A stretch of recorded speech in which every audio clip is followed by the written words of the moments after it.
The wise man knows that every man he meets is his teacher, meaning you can learn something from anybody that you meet if you know how to listen. But the wise man also knows that certain people are more equipped to talk about certain things or teach you about certain subjects.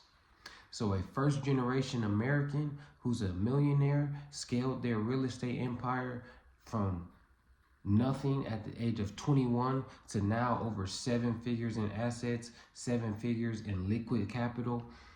That's somebody who can teach you about money. And that's exactly who my mentor is. So I just had a conversation with them yesterday, and those are not conversations that you normally get for free. But it was a 90-minute conversation. And in this video, I'm going to condense it down, try to make it around 15 minutes. But I jotted down a full page worth of notes about things, 10 tips, 10 money mindset tips directly from a multimillionaire. These aren't things that you normally get for free, like I said, but I'm gonna bless you, you bless me. So if you learned something from this video, I want you to put it in the comments. The first, the first money mindset tip is mind your business. And not to be funny, not to be cliche, but mind your business.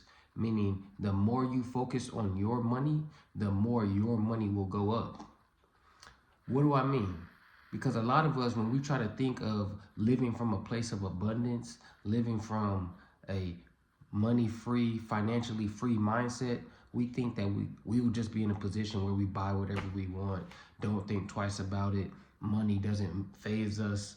But in reality, the people with the most money are the people who have the most thorough snapshot of their money, meaning they are detailed down to the very last dollar.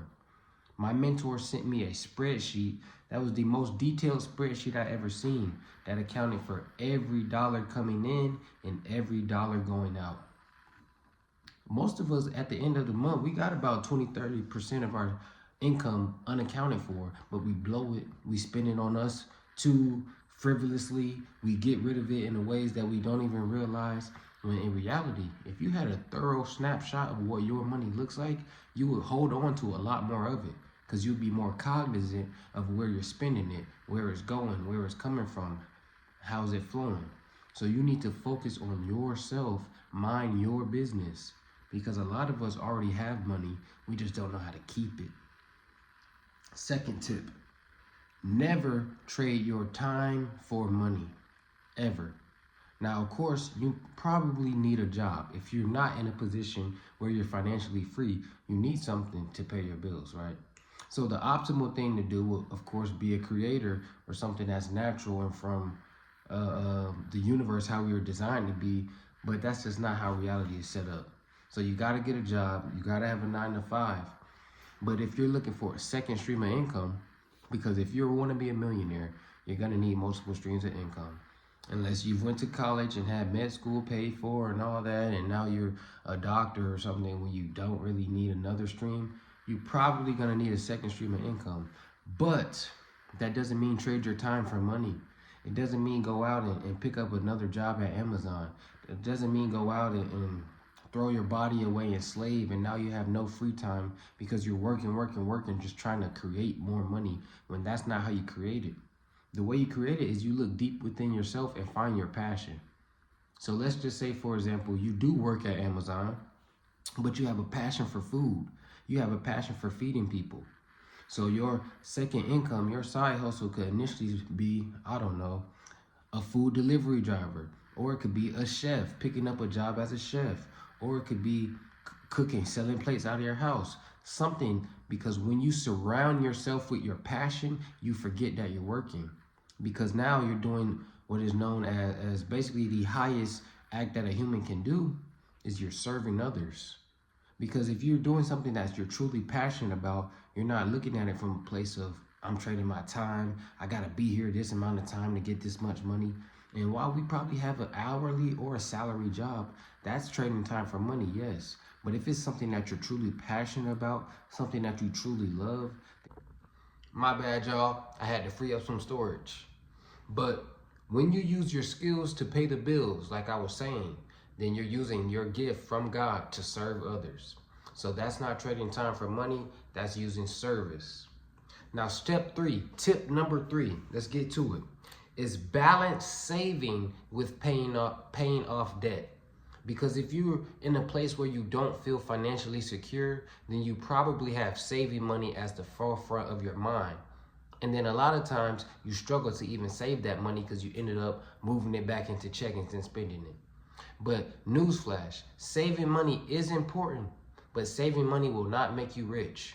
So what you need to do is balance saving money with paying off your debt, because paying off your debt will free you and allow you to get more credit opportunities, and that is what makes you rich. And more credit opportunities allows you to have more business ventures, more money to invest into yourself, and that money turns into real money, liquid capital that you keep in your pocket.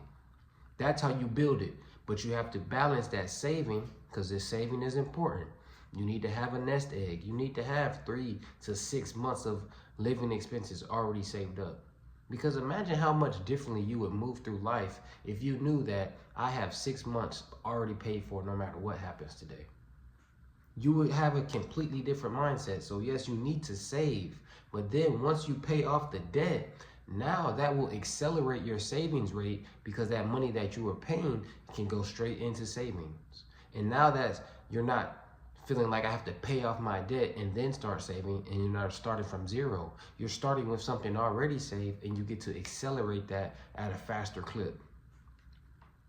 Next step, or the next millionaire money tip, tip number 4, think outside the box in regards to paying off your debt. Because a lot of times you don't need more money. You need to find the money that you already have. Find the money that you're letting slip through the holes. Find that money that you could be placing your subscriptions on a credit card, paying the credit card off, and now you basically get to use that money twice. Because you're going to pay the money anyway on the subscriptions. But now you lump that into the credit card, and now you pay the credit card off. You get to use that money again before the next statement, and now you get free money. Basically, you're still going to pay it off, but you buy yourself some time. So think outside the box. Find the money that you already have, because you already have access to it. And the money that you don't have access to, you need to be creative. Think outside the box how to create it. For example, you might not need another credit card, but you may need a new line of credit that you didn't know existed, that you didn't know you had access to. But that leads me directly into the next tip, which is you need to get more no's. You need to find more questions that you can ask people that they tell you no. What do I mean by that? You need to apply for shit. Apply for new lines of credit. Apply for higher credit cards. Apply for different things, because even if they tell you no, they're going to give you a letter. They're going to give you something that tells you why you got declined. And that right there is the most important piece of information. Because either A, you get what you applied for, and that's a win. Or B, you get a letter telling you, hey, if you get rid of this, this, and this, then you'll be able to get exactly what you want. So now you already have a blueprint. You have a plan that, hey, I'm only these 2 credit cards away from having access to this much money. But you wouldn't know that if you didn't apply. So you need to apply so people can tell you no. Because if no one's telling you no in life, then you're probably not asking for enough.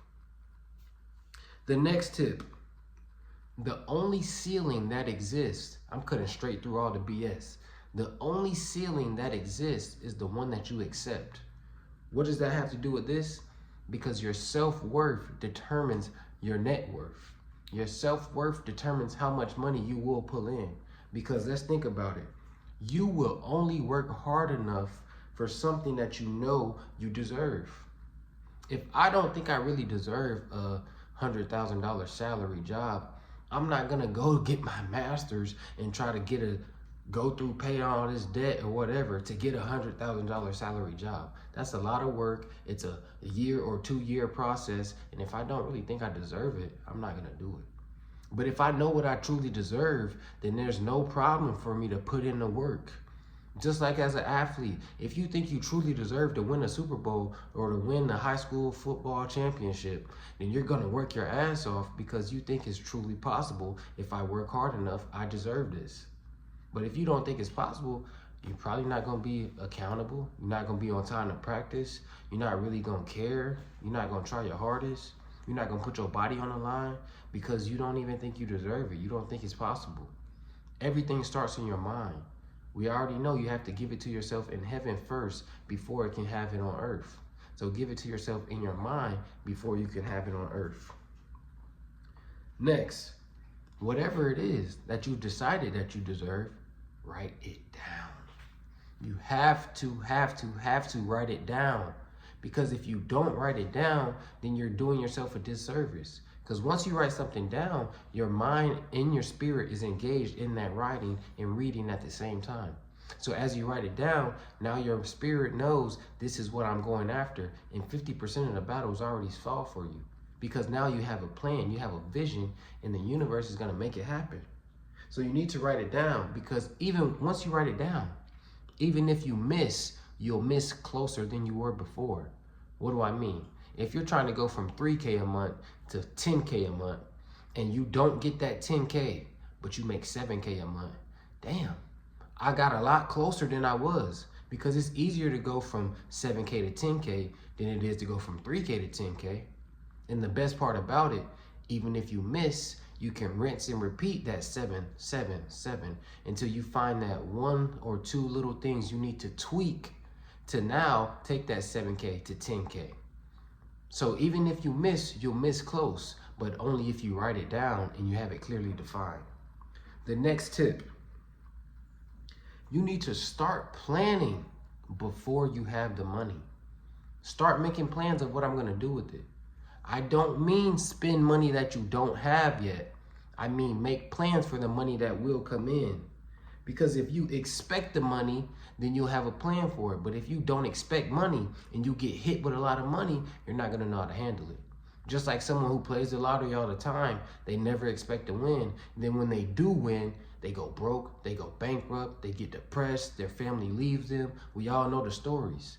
Because if you're not expecting the money, you don't have a plan for the money, you don't know how to handle the money. Next one. This one's deep. This one gets real. People will try to place their subconscious limits on you out of love. It's a real thing that we all go through. And whether we know it or not, we probably do it to other people as well. You probably project, or the only thing you can project is your past experiences. So if someone who's never had a lot of money in their life and you come into them with these big plans, these big dreams and goals of how they're going to make all this money, they're probably going to say something that's going to look down on it. That's probably going to say something that's, you need to be more realistic. Come on, bro. Like, we need to lock in. We got to focus on something real. Like, they're going to say something that kind of deters you or doesn't align with your belief that it's possible. But they're only doing it out of love, because for them, that's true. For them, it's not possible. So for them, they can only guide you and give you leadership in things that they've already experienced. But if they don't believe that that's possible because they've never done it, they're not going to say anything loving to you. So keep your goals to yourself, because people will try to place their subconscious limits on you because they love you. We got 2 more. No, we don't. We got 1 more. Rule number 10, money mindset tip number 10. I hope you've been taking notes. If you have been taking notes, I need you right now to tell me 1 through 9, which tip was most helpful for you. Now, number 10, indecisiveness will rob you of opportunity. Being indecisive will rob you of opportunity. You wait so long trying to figure out the right time to do this. I need a certain amount of money to invest in that. I need to get started with this, but not until I get this done. Why? Just decide. Just do it. Whatever it is, whatever you're thinking about, don't procrastinate. Don't hesitate. Don't get distracted. Just decide, and the universe will make doors open for you. And not only that, the universe will move things out of the way for you that may be distracting you, that may be holding you back, that may be keeping you in that limiting mindset. The universe will help you once you tell it what you want. So we got 10 rules here, 10 money tips. I hope you've been taking notes. If you focus on money, focus on your money, you'll get money. Never trade your time for money. Balance saving with paying off debt. Think outside the box to pay off your debt. Get more no's, because if no one's telling you no, you're not asking for enough. Number 6, number 6, the only ceiling that exists is the one that you accept. Number 7, write it down, because even if you miss, you'll miss close. Think of a football player learning how to jam at the line of scrimmage. If I'm teaching my player that he needs to jam at the nipple, and he said, "Coach, I can't see the nipple under the shoulder pad. I don't know where the nipple is." Yeah, but you know it's somewhere in that little area, right? And even if you miss the nipple, you might hit him in the center of the chest. You might hit him on the side of the pec, but you're gonna hit him. Even if you miss, you'll miss close if you write it down. Start making plans before you have the money. If you don't expect the money, you won't know what to do when you get it. People will try to place their limiting beliefs on you out of love. Be wary of who you tell your dreams to. Indecisiveness will rob you of opportunity. So if you decided that you want some money, you want to be a millionaire, you made it this far into the video, like, subscribe, and comment right now what rule helped you most.